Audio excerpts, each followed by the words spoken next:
Di mana sih nasionalismenya ini orang? Itu komentar saya ketika ada pejabat yang mengatakan bahwa nelayan Cina yang masuk ke wilayah zona ekonomi eksklusif Indonesia itu harus dibahas dengan santai. Santai matamu, bener deh. Sengaja saya memulai video ini dengan sebuah fakta tentang Natuna. Peristiwa Cina di Natuna yang ternyata diselesaikan oleh pejabat yang berpikir dengan cara pragmatis itu tidak tepat. Bagi banyak pengamat pertahanan Indonesia, hal ini membuktikan satu hal, bahwa Indonesia sudah termakan propaganda Cina, menjadi penakut, menjadi ayam sayur. Fakta lain yang mau saya berikan lagi adalah ketika Ibu Susi, mantan menteri yang saya beri julukan Menteri Spesialis Penegakan Kedaulatan Maritim dan Perikanan ini melakukan aksinya menenggelamkan kapal pencuri ikan, dia menegakkan kedaulatan dengan cara menenggelamkan banyak kapal Cina yang maling-maling tadi. Dan apa yang terjadi pada saat itu? Cina diam aja tuh. Oh lupa, ternyata nggak diam juga. Buktinya Bu Susi nggak kepake ya sekarang. Oke, kita lanjut. Bener deh, menurut saya Ibu Susi ini lebih NKRI dari Angkatan Laut Indonesia selama ini,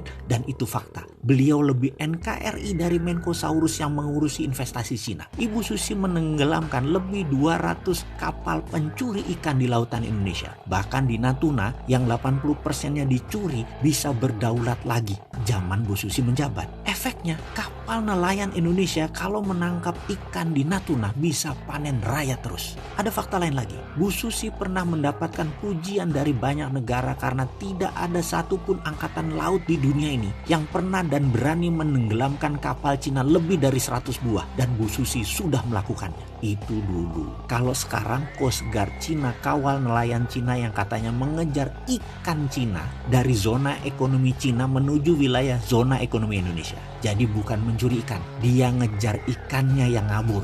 Oke, kita tanya terbalik deh. Kalau ikannya kita kejar sampai zona ekonomi Cina, masalahkah? Apa enggak nelayan kita dibom sama pasukan angkatan laut Cina? Lah kok dikasih masuk di sisi baliknya wilayah Indonesia oleh Cina? Emang kita takut? Takut apa, Pak? Oh iya, katanya dalam sidang kabinet waktu dulu itu, perilaku Bu Susi mendapatkan banyak kritikan dari negara Cina, kata seorang pejabat yang sering membela kepentingan Cina Tiongkok di Indonesia. Lalu dia menyarankan dari saat itu hingga saat ini untuk Laut Cina Selatan untuk dibiarkan, berikan saja Cina untuk memakainya. Seperti Tiongkok lakukan selama ratusan tahun sebagai traditional fishing groundnya Cina. Dilanjutkan katanya, dengan demikian Cina akan terus membantu Indonesia dari sisi lain, yaitu sisi keuangan dan modal investasi. Indonesia minta timbal balik dengan melakukan tawaran bahwa traditional fishing ground kita kasih ke Cina dan Indonesia dapat modal. Kita nggak dapat dukungan Cina kalau Indonesia ganggu Laut Cina Selatan ala Ibu Susi saat ini. Dalam hati saya selalu heran dengan komentar beliau yang terhormat ini. Sering saya komentar dalam hati, ini menteri apaan ya? Ini orang nggak NKRI banget. TMP bener sih ini orang. Masa kedaulatan NKRI ditukar dengan materi secuil? Apa yang terjadi dengan pulau-pulau kosong di sekitar Natuna kalau didiamkan tidak disusikan?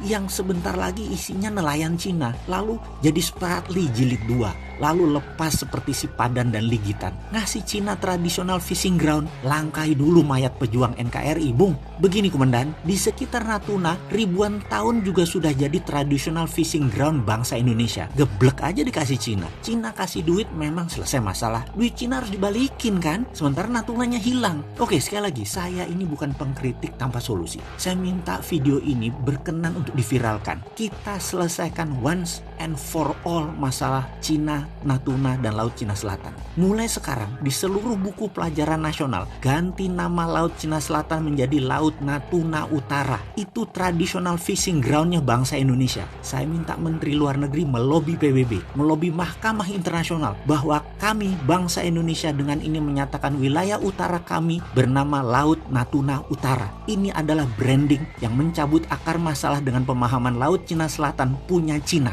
Nanti dulu, di sisi utara Indonesia ini brand baru nasional. Sahabat, bantu NKRI untuk membranding kedaulatan sisi utara ini. Kontribusi kita kecil, tapi kalau diviralkan ke jutaan orang, maka ini menjadi kolektif belief bangsa Indonesia. Ini paradigma Indonesia baru, Laut Natuna Utara.